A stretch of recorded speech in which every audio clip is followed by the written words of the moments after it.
It's back. We have sound. That is a sound, yes? I see no sound and then I see yes. Got you now. Okay.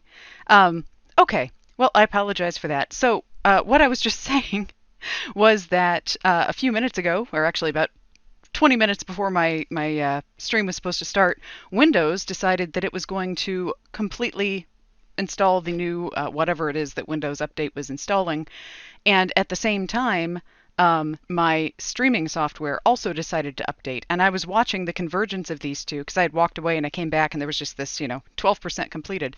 I was watching this number with horror, thinking, well, first of all, is it going to get done in time for my stream? Second of all, is it going to reset any settings? Which apparently it did because it wiped my sound, which I had actually checked earlier today to make sure it was working. But at least it's working now, we hope. So, hi. I don't think I'm ever going to have a stream where things just go smoothly as planned, but that's okay. So, as you can see, I'm in a different spot. I'm now up in my sewing room. If you were here for the last few streams, I was downstairs in my office area. But we're going to be talking about sewing stuff today, and I'm going to be doing some live demos, so obviously this room is a little better equipped for that. However, because I've got several different things that I need to show around the room, ranging from, cutting and ironing and things to sewing things, I'm going to be moving the camera around. So I want to give everybody fair warning. There's going to be some seasick moments as I pick up the camera and move it to a new spot. My lighting is also really weird because I've got the lights angled as best I can on each station to kind of show what I'm doing, so hopefully I won't blind anybody with bright lights in the camera. Right now I feel like half of me is yellow and half of me is blue because I have different lights on different sides of the room, but we're going to do the best we can. So today I am going to do what I had intended to do last week, which is talk about applique. So if you weren't with us last week, I had plans to work on a specific costume that is a work in progress, and I had a bunch of applique work to do on it, and I thought, oh, that'll make a good topic for the stream. And then my spine did what my spine does and said, no, you're not actually going to be looking down at anything today. So last week instead I talked about planning costumes and breaking down. This week I am going to talk about applique, but I'm not going to be doing the same demo I was going to do last week because I looked at my designs again and realized if I actually did those pieces as a live demo, we would be here for about 4 hours just for me to cut out all the little delicate bits. So since nobody wants to stare at me cutting pieces out for hours and hours, I'm going to do a much simpler demo today, and I'll talk through the process and show some other pieces. So you'll still get the applique experience, but you don't have to sit here and watch me going snip, snip, snip, snip, snip for an hour. So, what is applique? If you have not done any applique before, applique is basically where you take a piece of fabric, you take another piece of fabric, and sew it on top. So the applique sounds like application, same root word. You are just putting one piece on top of another piece and sewing it down. There are a lot of uses for this. It's used really commonly to embellish, to add details. If you, in the cosplay world, we talk about Clamp costumes. Clamp is a group of mangaka who produce really popular manga stories, but also really insane costume designs that always have swirly bits and organic shapes and all these forms that can't possibly exist in fabric weaving. And the solution for that is either you fabric paint them or you applique them. And applique tends to look a lot cleaner, it tends to hold up a lot better, tends to be more washable. So applique is a really good option for that. Applique can also be really useful for things like, a few years ago when Homestuck was really big and everybody had the zodiac symbols on their shirts, you could applique one of those on and have it be much more durable than doing it with paint. But of course there are lots of different options to do that, and if you have a costume design that has different colored pieces or different shapes on it, absolutely go with what your skills are. If you're better at painting or at dye work or at hand embroidery, there's no reason to have to applique. But applique is a really, really useful skill for a lot of costumes if you do know how to do it, so that's why I want to talk about it. I also want to talk about it because we tend to get a lot of questions about it because I kind of like Clamp costumes, and I've made a whole bunch of them. I don't even know. If we count up the Clamp costumes we've done, let's see, I've done 7 fives, we've done 3 different Sabasta sets. We're probably well over 20 Clamp costumes, and all of them have applique. So, and lots of other costumes do too. So a lot of people see that and they're like, wow, how'd you get the big swirly things all over that? And I'm going to show you how I do it. Now, there are a lot of different tutorials out there. A lot of them are geared toward quilting. They're similar techniques, but not exact, and sometimes you can use different products for different things. So I first want to talk about the different materials. when you are appliquing, obviously your fabric choice is your first thing to approach. What fabric are you using for the base fabric and what fabric are you using for the top fabric? You can applique most things together. Some of them are vastly easier than others. Fabrics that don't stretch are much, much easier than fabrics that do stretch. I have done stretch fabric applique. We did an entire stretch bodysuit covered in dragon wing patterns. Never want to do that again. It took a long time and it was very difficult, and a lot of things can go wrong with that because the fabrics stretch at different ratios sometimes or don't line up exactly, and that can be very challenging. If you are going to do a stretch applique at all, and you're applying it to a non-stretch fabric, the first thing to do is to make sure that your stretch fabric is stabilized somehow so it can't shift. Otherwise, you can end up with puckers and wrinkles.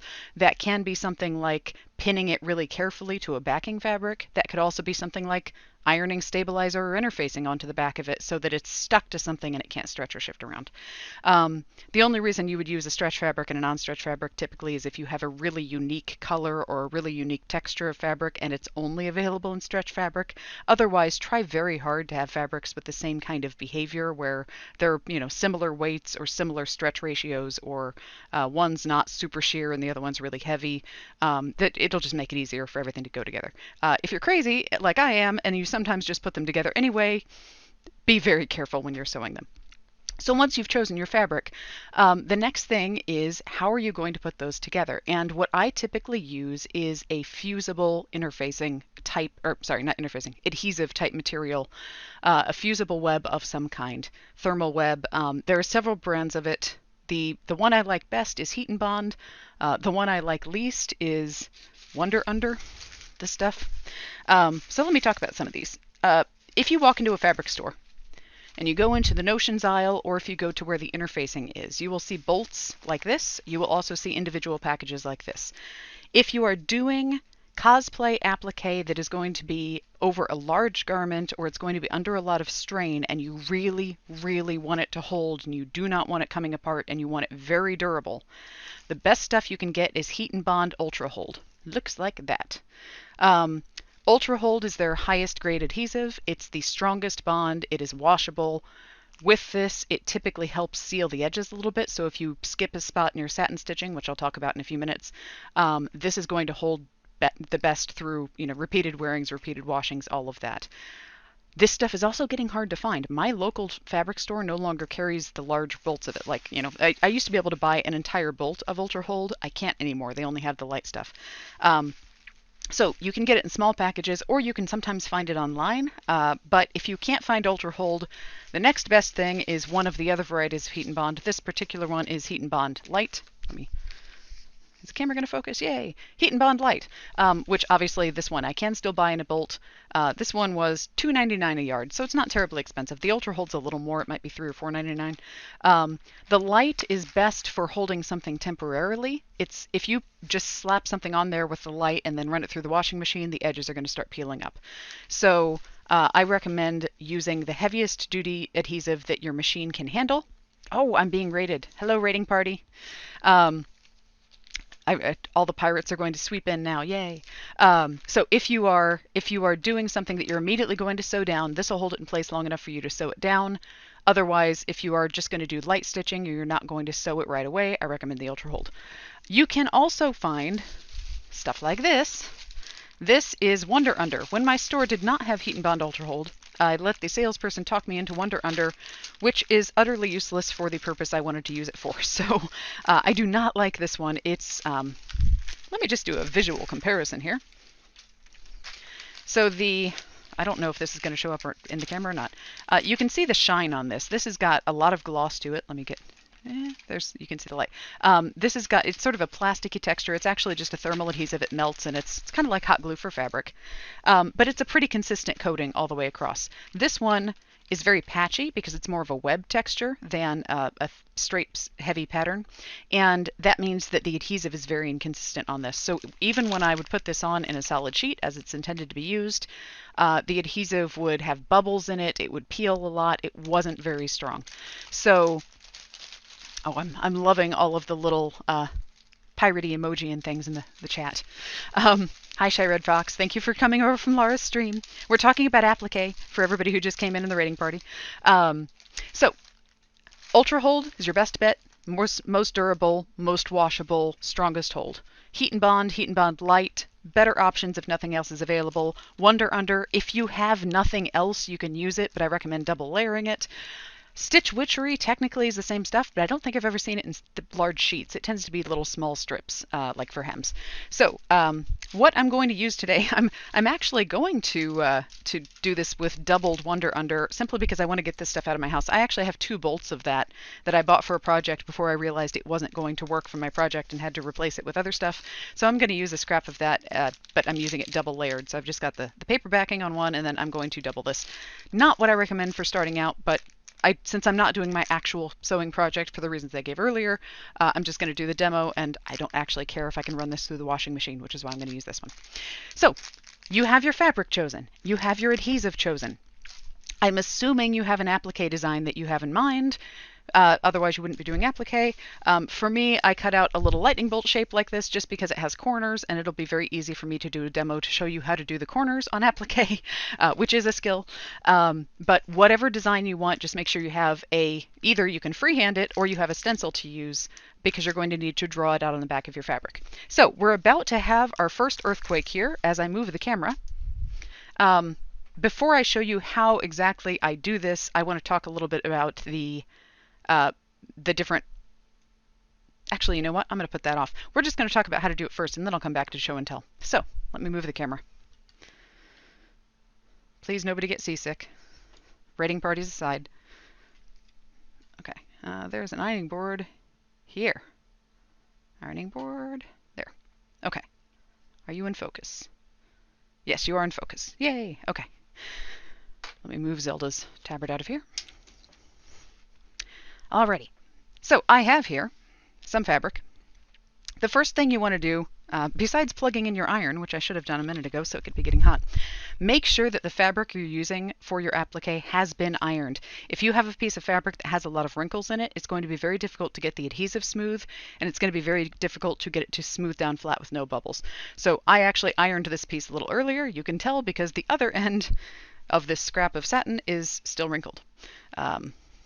Hey, wrinkles. So this is the smooth part. This is the part we're going to be using.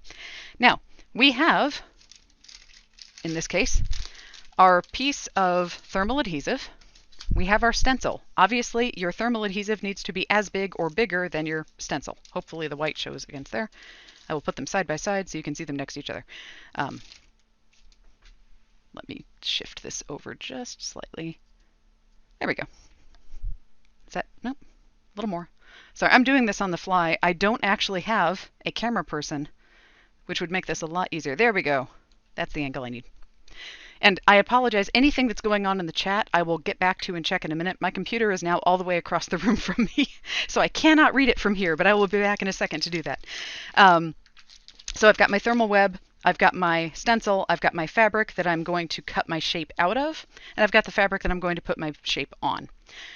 The thing to keep in mind is the pretty side of your fabric, the fashion side, the presentation side, the right side, whatever you want to call it, should be the opposite side from what you put the adhesive on, because I want the pretty side of my red satin to show. I don't want the matte side to show. So this is the side I'm going to put the adhesive on. So I'm going to flip this over. And as you can see, I don't know if it shows up there, there's some adhesive on here already, meaning I've used this piece for applique before in the past. Now, I am not cutting my shape out before I iron it onto the fabric. I want to cut it after the adhesive is already on so that all the edges are very crisp and so the adhesive goes all the way to the outside edge. So I'm going to position my thermal adhesive where it makes the most sense for my fabric. The grain line doesn't really matter on this particular piece because it's just a small design. There are appliques where the grain line would matter. This is not one of them. So I'm just, because this is a scrap piece, I'm just going to kind of stick it in there. And making sure that my iron is hot enough. And a note on ironing. Your fabric can only take so much heat. This is a synthetic. It's polyester. This is actually a polyester bridal satin, which I know because I bought it for another project. So I want to make sure that my iron is set to a temperature that the fabric can handle. The thermal web will melt pretty much from the top end of the synthetic setting on. It takes a little longer to melt on the synthetic setting. It melts super fast on like a cotton setting that's much hotter. But make sure that when you're ironing, you don't accidentally melt your fabric by over ironing your thermal web. So I've got my fabric with the wrong side facing up. I've got my adhesive side down, and the backing paper for the thermal web is on top.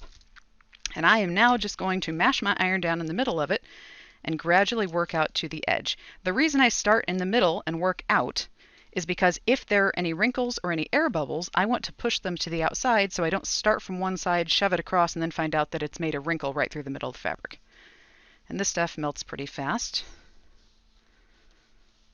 Because again, I'm using the Wonder Under instead of the Heat and Bond Ultra Hold. The Ultra Hold being about 4 times thicker than this takes a little bit longer, but this one is pretty fast. So I'm going to let that cool. This is still very hot to the touch. That means the thermal web is still melted. If I try to pull it off now, it's going to have these stringy patches, and it's not going to come off cleanly. So it'll be just a second. You want this to be feel about the same temperature as the rest of the fabric, so we'll let that cool for a second. Now, you have a couple of options for how to transfer your stencil or your design of whatever type onto your backing paper. Since there's a convenient paper backing on this, what I want to do is draw my design so I can cut it out. If you have a paper stencil like this, you can actually tape it down because it's paper, and we learned how to do this in kindergarten. So I'm going to make a little tape loop on the back.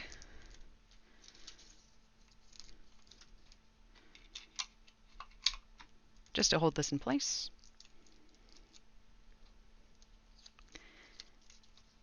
Et voila. And now I'm going to grab a pencil or a pen. If you want to draw freehand, you're certainly welcome to do that. Just know whatever you're using.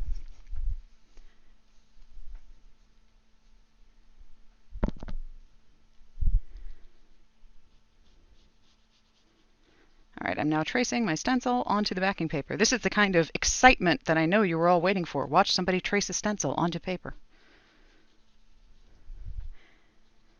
Obviously, if you're using a much more detailed design, you have to be more careful with this. These are all straight lines, so I don't really care if my pencil work is absolutely perfect. If I were doing something like my Zelda tabard, which I'll show you in a minute, I would have to be a little more precise, but this is going to be cut a straight line, followed by cut a straight line, followed by cut a straight line. And those are actually pretty easy to cut. All right, so I now remove my stencil, and I have a lightning bolt shape cut out or traced out on my fabric. Now, without removing the backing paper, I'm going to cut my fabric. So a straight line, followed by a straight line, followed by another straight line. This is very exciting. There's a reason I chose a lightning bolt. It's fast. Unlike the design that I was looking at this afternoon going, how long is it going to take me to cut out all of these little twisty shapes? Just going to cut all the way down there.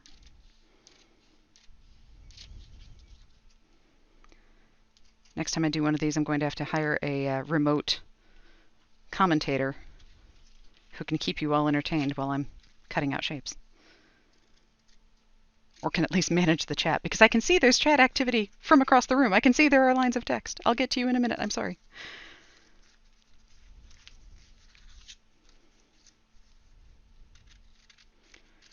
And last one. Okay, we now have a lightning bolt. Paper backing on the back, shiny pretty red satin on the front. So I'm done with the red fabric. That's going on the floor, and I'll deal with it later. This is how I run my life. This is why my house is a mess. Okay, so I have the lightning bolt. If I can get this up close, because the thermal web seals the fabric together, it creates a solid adhesive backing. The edges are actually very clean. I don't have to worry about those fraying or shredding just in the few minutes that it's going to be separated from the rest of the fabric. That's another advantage to putting all of this on before you start cutting it, because if you cut the shape out and then try to stick the adhesive on the back of it, the edges have time to sort of loosen up, and that makes it harder to stitch over. Now this is the tricky part, and this is why different adhesives have different advantages and disadvantages. Once again, the Heat and Bond Ultra Hold is the easiest to do this with. This stuff is a little finicky, and I'm going to try my best to get my fingernail under it. But when you split the paper backing off, you have to make sure that the adhesive sticks to your fabric and not to the paper backing. And if you have not ironed it completely and there are some spots that are unmelted, it can start shredding.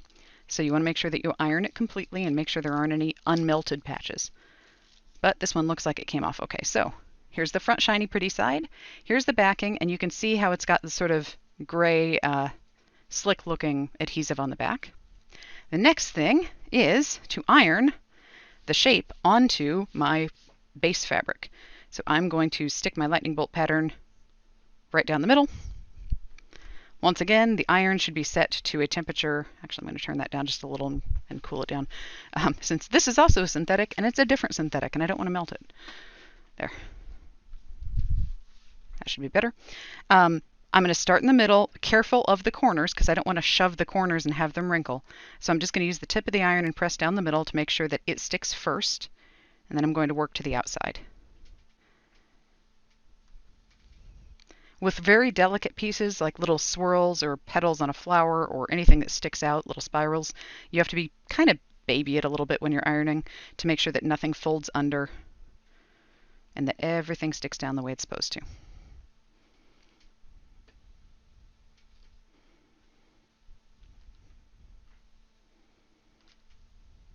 And once again, you want this to cool completely before you do anything with it, because if it's still hot, the adhesive is still melted, and you want the adhesive to cool. It's just like hot glue. Okay, so that's still quite warm. Now I'm going to unplug my iron so I don't burn my house down. It's always a good idea to remember that you have hot appliances sitting around, and I'm going to check the chat real quick. Hey, it's Kaito Kid and Conan. Hey! Somebody recognized my stash of figurines. Oh, training Sparkles to adjust the camera. Sparkles doesn't like coming upstairs. The crafter trash can is the floor. Yes, okay. So thank you for all the commentary in the chat. All right, pencil's out of the way because I'm done with that. Tape is out of the way because I'm done with that. All right, so I now have, mostly cool, I now have a lightning bolt fused to a piece of backing fabric. So the next step is to sew this down. This is where things get fun because you get to play with your sewing machine settings. Now, everybody has different access to different types of sewing machines, but the good news is you can do this with pretty much any sewing machine made in the last 70 years or so. So, unless you're using like an 1880s treadle machine that doesn't have a zigzag setting, you can satin stitch. I am going to move the camera again and okay, how am I? I have to move the cables this time, so give me just a second.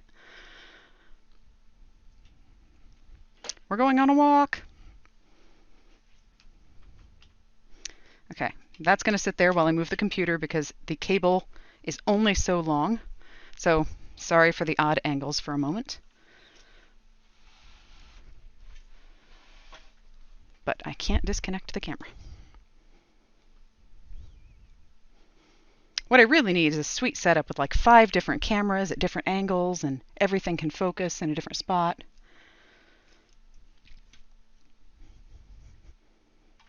But until I get like a major network sponsor who wants to pay for a bunch of different webcams, that's not going to happen here. Okay, sewing machine. Yay. Now I just have to do the limbo under the USB cord that's running across my entire room. All right.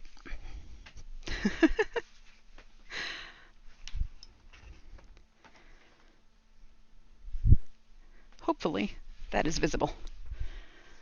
Okay, I'm turning on my sewing machine. Now, I actually have 2 sewing machines next to each other, and I'm going to show you what this looks like with both a computerized automated machine that has a satin stitch setting and a non-computerized machine that does not have a satin stitch setting. So no matter what machine you have, you should be able to make this work. I wonder, let me make this camera a little bit lower so we can get closer to the action.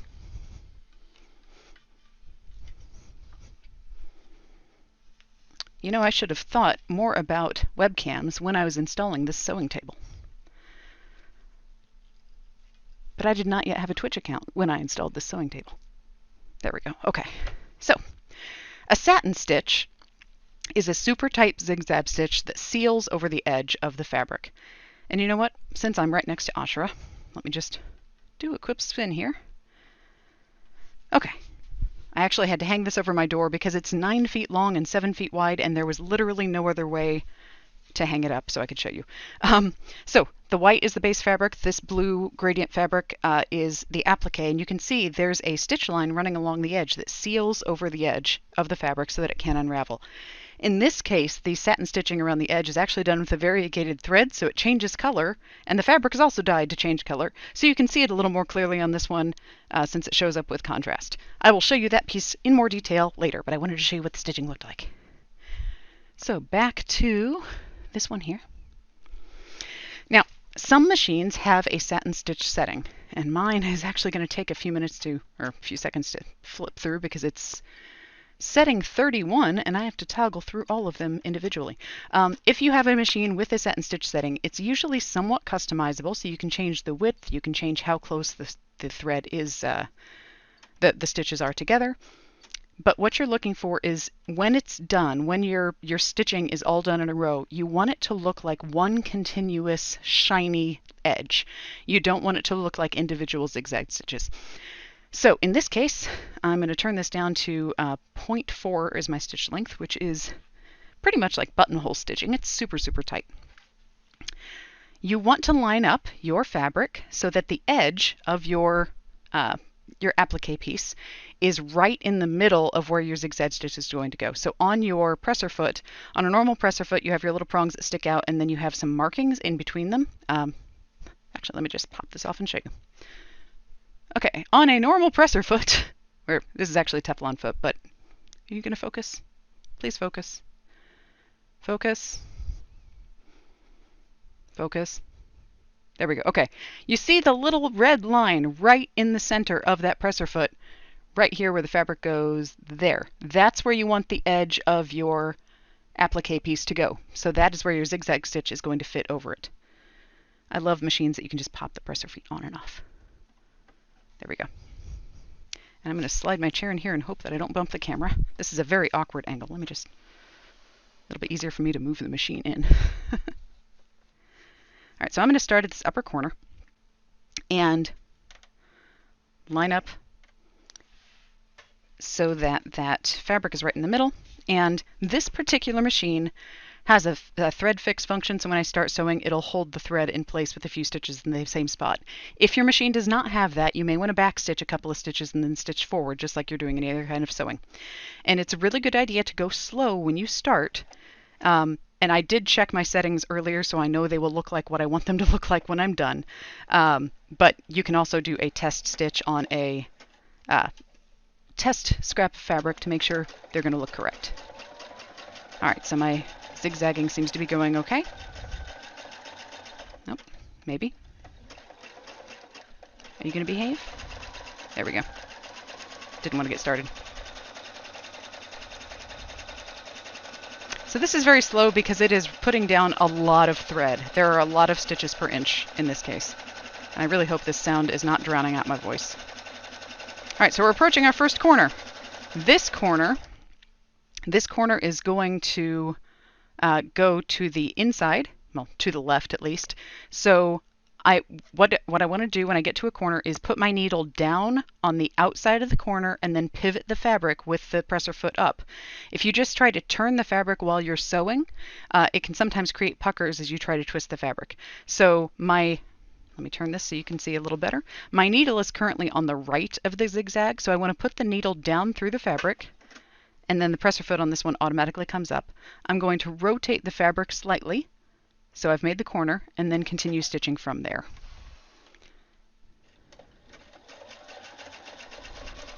And I'll show you on the next corner when we get to it how to do a tighter corner, because corners are by far the trickiest part of satin stitching. I'm going to speed this up a little bit because sitting here watching me sew is also probably not the most interesting way you could be spending your Tuesday evening. All right, so this one is a much more acute corner. So I'm going to do a little bit of a 3-point turn. Once again, I'm going to put my needle down on the right, so it is now on the outside. But now I'm going to turn my fabric a little more and do a 1 stitch off to the left, so I can see where that's going. And I'm going to rotate my fabric once I have my stitch line lined up with the new angle. I don't just want to turn it suddenly because I'll have a gap, but I want to gradually move it over and make kind of a 3-point turn.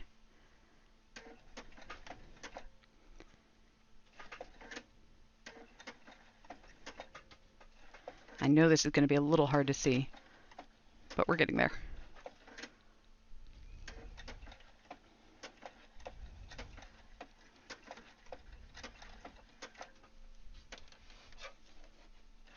And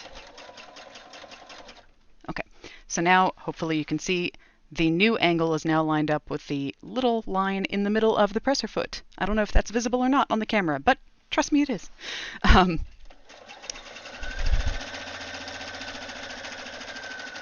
Okay, now we've got another corner, and this is an acute angle to the outside. So once again, I want to go to the outside of the turn. That means I'm going to stitch slightly past where I want to be. And rotate. Actually, I need to go a little farther.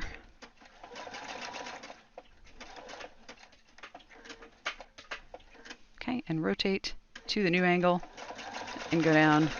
That one I could have been a little closer on.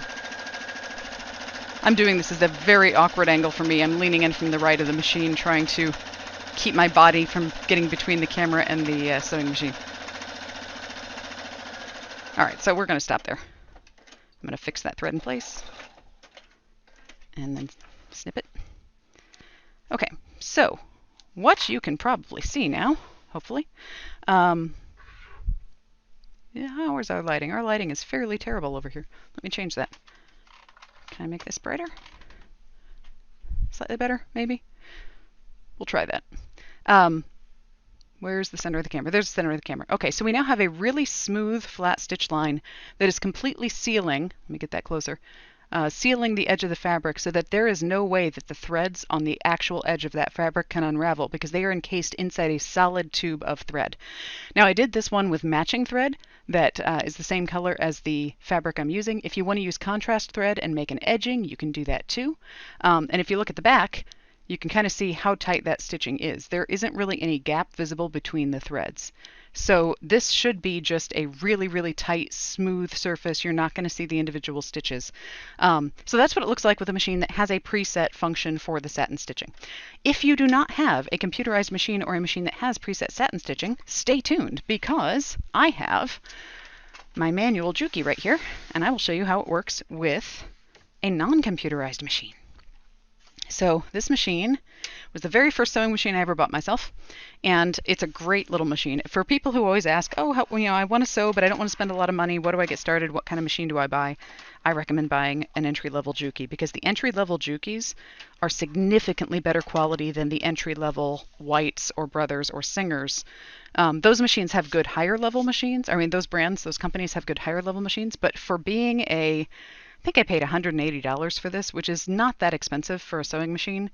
And I mean, I don't even have to oil it. It's just a little workhorse. It goes and goes and goes. So if you have a manual machine that is not very sophisticated, most of the time you will still have a zigzag setting. And the zigzag setting, it could be on a dial here, it could be on the end, it could be on the top. They vary depending on what kind of machine you have. This one is just a dial, it has a few different stitch options, and that's pretty much it. So set it to zigzag, and then you turn, in this case, you turn the crank to figure out exactly how wide you want it. And the other important thing you need to do to achieve a satin stitch effect is to turn your stitch length as low as you can go and still be moving forward. So in this case, mine's kind of right in the middle of the buttonhole setting. It's not all the way down to 0 because that's not going to be progressing, but it's just a couple of clicks past 0. So figure out how low, and you can do this with a test piece of fabric, just a scrap, and figure out what you want it to look like. But get it as low as you can to still be stitching forward, and use that as your satin stitch setting, because a satin stitch is basically just a really tight zigzag stitch. So I'm going to start from the other end this way so I can show you the right and left sides. And this one does not have a stitch fix, so I'm going to start by stitching backwards. So let me get that positioned. I'm going to start stitching backwards a few stitches and then stitching forward.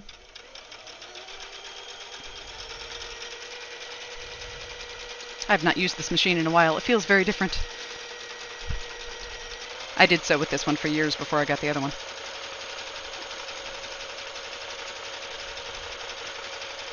So the progress on this is very, very slow, as you can see. But the end result is much more secure than just ironing something on or just stitching around the edge. All right, and I'm not going to actually finish this in any nice fancy way because it's just a demo. So I'm going to pull that out, snip my threads, and there is a random extra thread that got stuck in there, so let me trim that. I think it was the tail off the original thread. Okay, so on this side, you know what? Let me move the camera somewhere with actual lighting now that we're no longer stitching. Earthquake!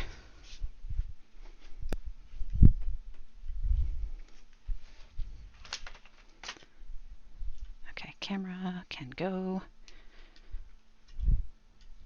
back here. There's got to be a better way to do this than carrying a tripod around my room. I'll figure out what it is eventually, but not today, apparently. Okay, I'm going to put this here because there's a light on this side. So here we have on this side the preset satin stitch that came on my computerized Husqvarna Viking. Here we have the totally not a preset satin stitch that came by turning my zigzag stitch down on my entry-level Juki.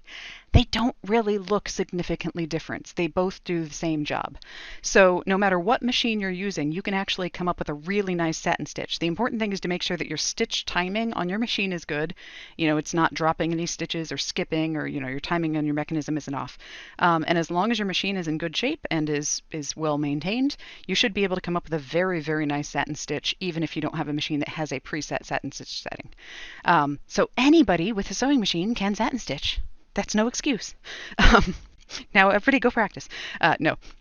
But here's on the back, you can see a little bit. You know, they pretty much look identical. You couldn't tell right off that these were not done by the same machine.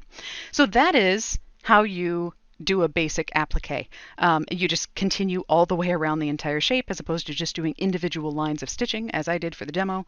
But you want to make sure that your edges are all the way ironed down and very clean. There's no loose threads or anything because in this case I'm using very, very sharp sewing shears, and the adhesive helps hold the threads in place so there's no shredding or fraying. If you're cutting and you notice that there's any sort of fraying or shredding along your cut edge, it means you need sharper shears. Usually that's the case, is there's a snag or a chip in the tiny little cutting edge of your blades and it's snagging threads in the fabric. So that's, if you notice that happening, get your shears sharpened or get new shears. So that's how you do it. Now, what you can do with this, let me smooth Zelda out again. This is the tabard from my Princess Zelda costume. And actually, let me crank my camera back up. Slight earthquake again. Sorry, but I want to give the wider angle view here so you can see this. There we go. All right, this is my Zelda tabard. It hangs down the front of the dress. It's got a hidden pocket in the back so I can carry my cell phone with me because I'm like that, and because costumes need pockets. This entire thing is done with applique. So the gradient dye, the blue background, is all one piece of fabric. That's the base fabric for this. So I dip dyed it in a pot on my stove. It was actually this color. It's a super light blue satin that then I dyed a darker blue. But all of these little individual pieces are cut out of fabric, ironed down just like you saw me do with the lightning bolt, and then stitched around them. And if I can do this, the top on this is very heavy because of the jewelry. But what I did on this to get those small pieces is a super tiny, tiny satin stitch. This is one of the smallest, come on, focus. There we go. One of the smallest stitch lines I can actually make with my machine and still be doing a satin stitch. It took a really long time to do all the little corners, and that's why this is the piece I did. It was the first piece I ever made with my new sewing machine, and it's how I learned things like the pivot settings and everything I needed to do on that machine. But just by taking everything very slow and doing these curves so that I didn't lose any stitches on the curves, it was a really good learning curve for me, but you can actually do a lot of really, really intricate designs using that same technique. And you can do big, huge designs, you can do very small designs, you can do whatever you need to do because it's very versatile. So that's an example of the lots of tiny little separate pieces.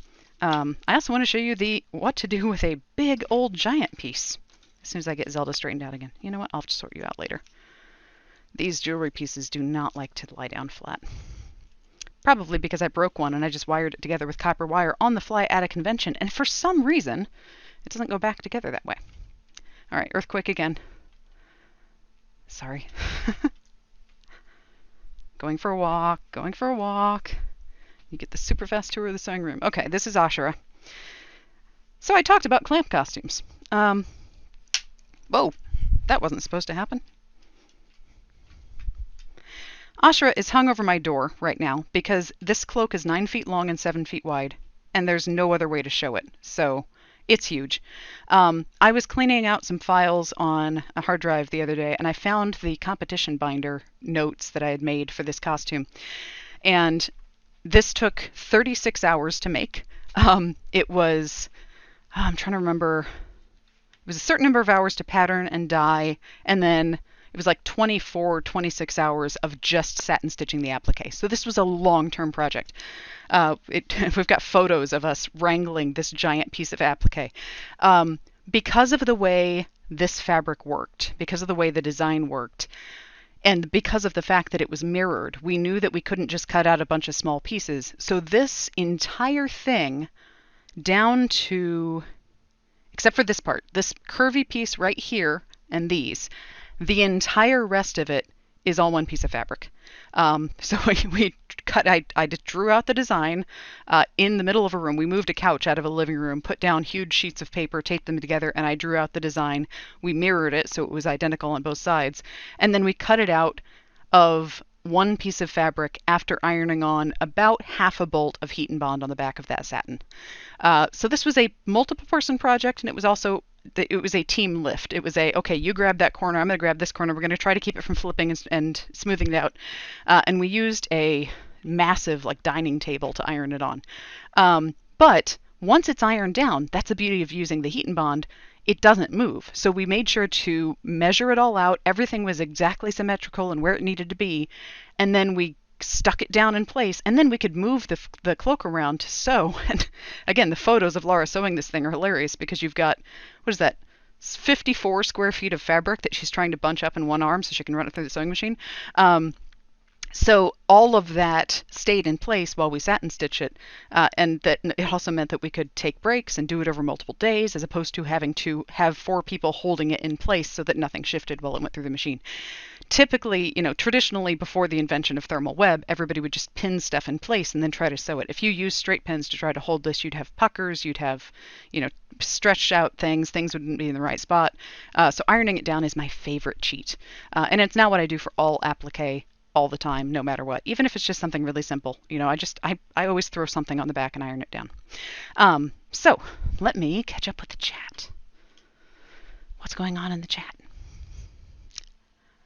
Oh, somebody saw Shannon in the background. Yes, Kate, I have a Shannon on my wall. I had to paint that Shannon myself because there was no Shannon fan art anywhere at conventions. Oh, yes, Shyred Fox, thank you. I do actually, I have my wow, I just realized there's a really weird shadow across my face from the camera. I have my phone set up as an IP camera as a backup, but that doesn't really help with the positioning situation. But I may have to do something with that in future in order to make if I'm going to do any other demos where I need this many different angles. Or I could buy a second webcam. It's just like 2021. I probably should own 4 webcams by now because everything is online now. And pockets, yes, on pockets. Sorry, I'm just catching up really quick on all the chat. So much clamp. All right. So, yes, thank you. I wanted to make sure there weren't any questions. By the way, if anybody has any questions or anything else, feel free to throw them in the chat and I will address them. Because I wanted to do the demo and then entertain any discussion questions, anything afterwards once I had everything out in the world. Meanwhile, I'm going to grab a quick drink because my throat's really dry. My furnace, I got a new furnace installed. If you've been following my stream, you know that my furnace died in December and I got a new one, and it pushes 50% more air than the old one. So the air in my house is super dry now and I'm still adjusting to it.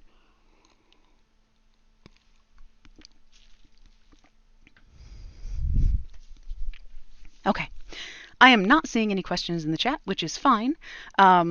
And if you have any questions in the future, you're of course welcome to throw them at us at me on social media. Let's be real. There are 3 people in this group, but I am the one who is doing this Twitch stream entirely. So, I will be entertaining suggestions for future topics as well. So if you have any, hey, I would really like to see a demo on X technique, or I really want to see details of X costume, or hey, tell me a funny story about the time X happened, feel free to throw those at me too. And I think that's pretty much, I mean, we're at 50 minutes now, so that's pretty much the full. Oh, who is the third person? Oh, Laura, my sister, myself, and our friend Mark, who I went to college with, is the third part of And Sewing's Half the Battle. He is usually less prevalent on social media than we are, but you will see him in our photos a lot. So if you see photos of And Sewing's Half the Battle, it's 2 women and 1 man. Mark is the man. I mean, I would think that would be obvious, but if only by process of elimination. All right, well, I appreciate all of you coming out and hanging out with me and learning maybe a little bit about applique and sewing and general technique stuff. If you have any additional things you want to know about, feel free to drop me a line. And if you want to be informed, courtesy of Twitch, anytime I pop on to do random sewing projects, feel free to follow along the channel and they will send you a convenient notification every time I'm online. So thank you very much. Thank you, Laura, for raiding the channel and bringing all of your friends to hang out. You had cool cosplay stuff on your channel too, so that's another reason I was late. Is I was watching your channel on my phone while I waited for the updates to complete on my computer, and then I had to go panic because the updates were trashing my settings. So got that straightened out at least. But I apologize for the audio snafu at the beginning. Hopefully we'll get that worked out eventually. All right, well, I will see anybody who wants to join again next Tuesday with another exciting episode of whatever it is I'm going to call this show when I come up with the title. And thank you very much for coming and hanging out. And I will sign off so you can all get on with your Tuesday night. Good evening to all of you. Bye-bye.